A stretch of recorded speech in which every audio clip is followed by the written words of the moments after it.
let's talk Arsenal and their first six, because they're going to want to be competitive from the off. Yeah.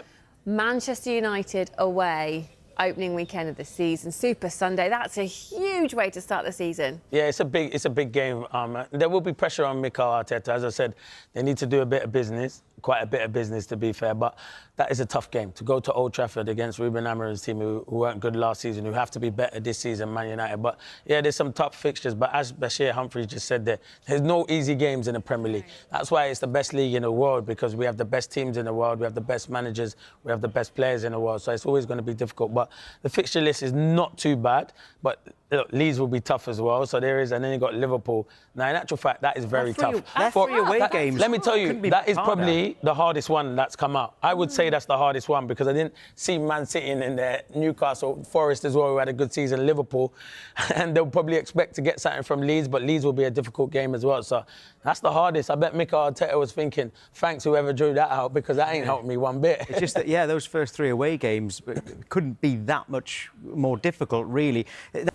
I know there's been lots of talk about the fact that their new sporting director, Andrea Berta, wants Viktor Gyökeres, prolific Sporting Lisbon striker. He's got an extremely impressive scoring record in the Portuguese league. And there have been lots of reports that Berta wants Gyökeres, and he's told Mikel Arteta, this is the striker we need to sign.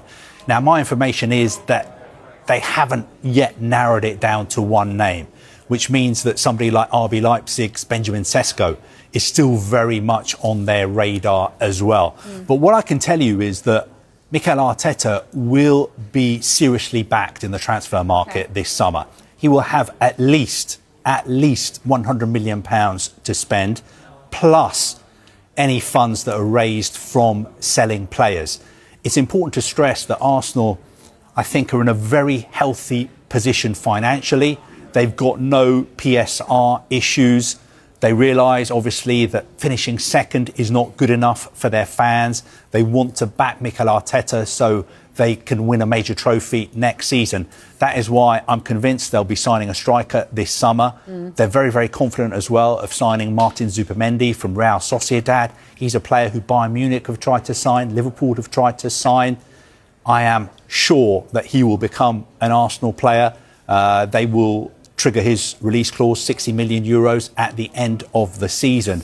So make no mistake, this is going to be a big, big summer for Arsenal and Mikel Arteta. He said it himself a couple of weeks ago that this will be a big summer for them in the transfer market. So I know there's lots of Arsenal fans out there putting pressure on the club to spend big this summer.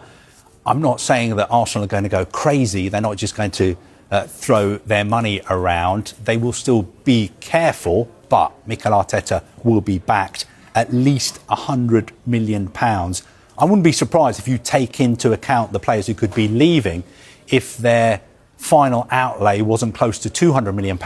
And you can't get much for £100 million these days. No, but really? You have to bear in mind you're not paying that all at once. No, I suppose. You know, I don't want to become an accountant and start talking about, you know, how players are paid for, yes, but it's done over the terms of their contract. Yeah. So it's not as if they need to put all the money down on the table. Yeah. But I think Arsenal, at least £100 million, maybe even closer to £200 million.